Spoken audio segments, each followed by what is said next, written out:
What up, boys, and welcome back to another video. So as always, every single Wednesday I upload a video where I've either done 100 runs of a dungeon, or if it's an open world farm, I've done it for 10 hours. So I've done pretty much all the farms that well, not all the farms that's out there, but like all the fun ones with like a lot of RNG, like potential RNG. So this time around we're doing ULDAMAN again, and ULDAMAN is funny because the last time I did it, I got 135,000 golds in items in value. And the time before that, I got 85,000 gold. But I've also had times where I've made a couple of hundred thousands of gold, right? So you never know how much gold you're going to make. And while I talk about why you should do ULDAMAN, why you shouldn't do ULDAMAN, and what you can potentially get in ULDAMAN, just so you guys don't have to go through like my older videos to see the route of ULDAMAN. It is pretty much straightforward, but I'm gonna just run it like while talking so you guys don't have to click yet another video. But why you should run ULDAMAN? Most of you guys probably know, because ULDAMAN is one of the dungeons that people tend to do the most, besides from maybe like Sulfarak. And that is because ULDAMAN has some of the rarest items in the game. We're talking the so-called super item, and I myself have received two super items, the Popol Fess and the Shadowforge Bushmaster. So those are like the two lowest selling ones, where I sold my Popol Fess for 1,000,000 gold, and I currently have the Shadowforge Bushmaster up on the auction house for, I think it's like right above 300,000 gold.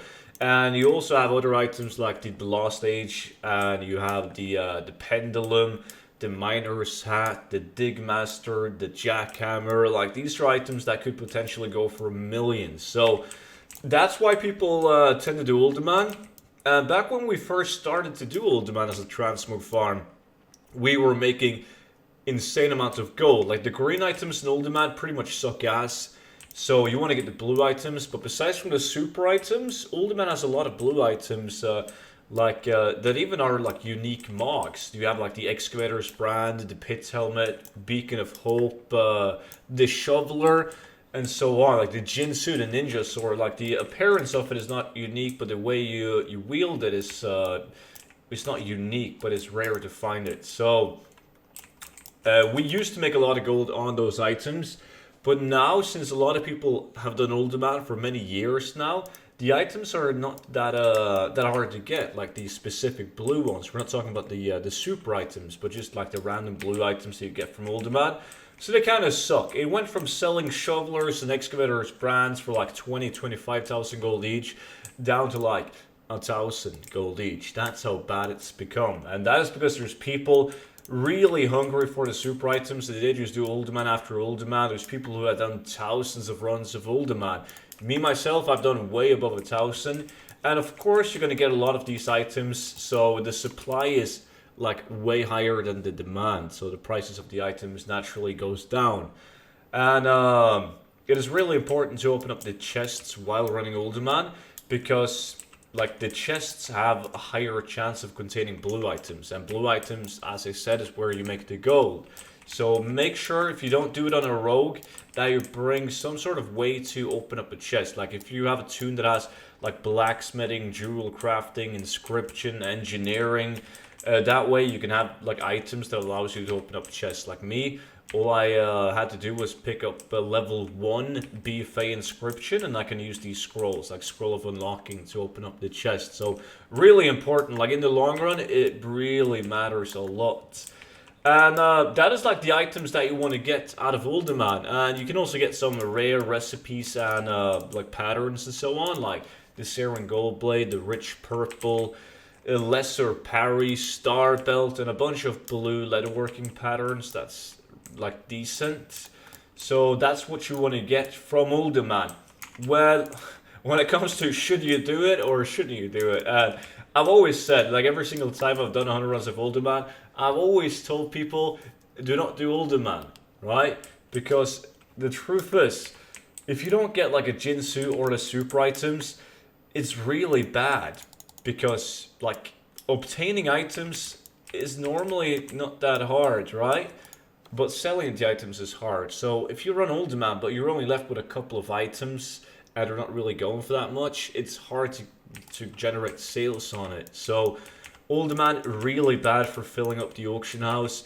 And I would only do ULDAMAN if you already have like the popular crafting professions like leatherworking, blacksmithing, and tailoring, and you've crafting a lot of mods, and you've also done all the other dungeons like RFD and Sulfaric and BFD, LBRS, like all those dungeons to fill up the auction house. And when you're at the point where you're getting constant sales and the wheels are turning, then you can, of course, go into ULDAMAN and pray for some big ticket drops. But like normally, I wouldn't advise you to go out and do ULDAMAN. Even though, me personally, I think it's a lot of fun because you have that insane RNG factor.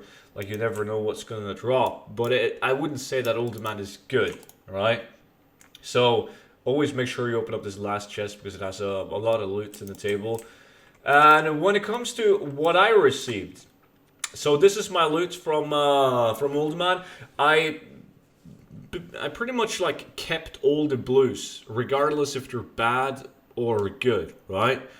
And in the previous videos, if I had an item like Beacon of Hope, well, bad example, this one, the Stone Vault Shiv, 111 gold, like, has an okay sell rate, but the value sucks. So in the previous turns, I would have entered this one, right? And I wouldn't have it in this video.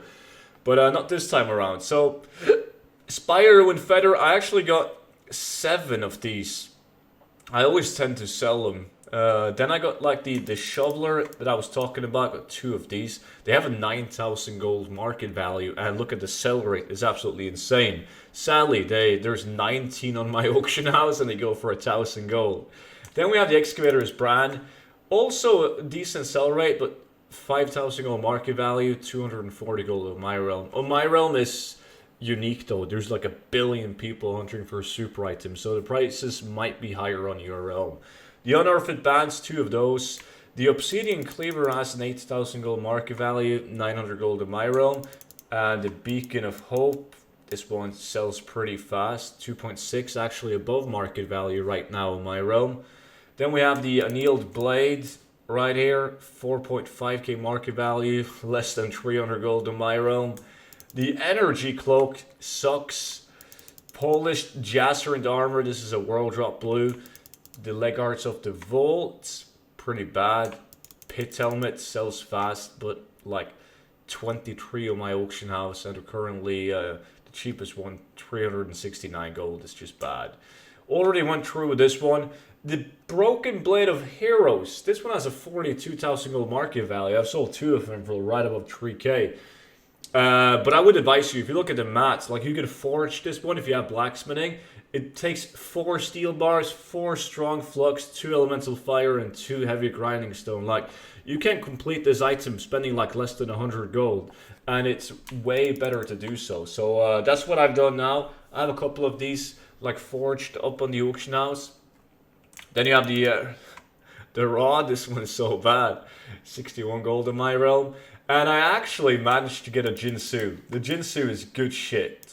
It really, really is. Sadly, it's only 42,000 gold in my realm, but it has a market value of like 110,000 gold. And it's not uncommon for people to sell these for 150,000 gold. So really, really good transfer item, this one, and I haven't received one in a while, so I was happy about getting this one. Then I only kept 1 green item, the Night Sky. Decent sell rate, 2,000 gold in my realm, 5k market value.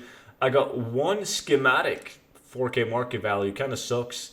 And then 1 plan, 4.8k market value, not the best. And all in all, like the market value in this is actually really high. But when I use my T7 macro, it's going to give me the number of like how much I would have made if I were to put this up on the auction house and sell it for the current price. And that will be 103,000 gold. So it's not that good. It really isn't. But then again, the Jinsu on some people's realms would have been like 150,000 gold alone. And like same with these, like these would be way higher, most likely, on your realm. So, but like 103,000 gold, I always knew when I go into, well, I know when I go into ULDAMAN that the numbers are not going to be like super impressive.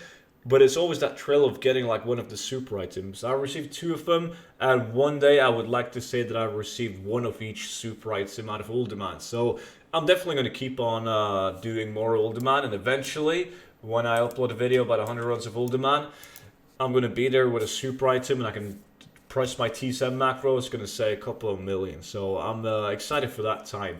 But anyways, that was it for today's video. If you liked it, make sure to press that thumbs up. It really helps out my channel, and I will see all of you guys in tomorrow's video. Until then, bye bye.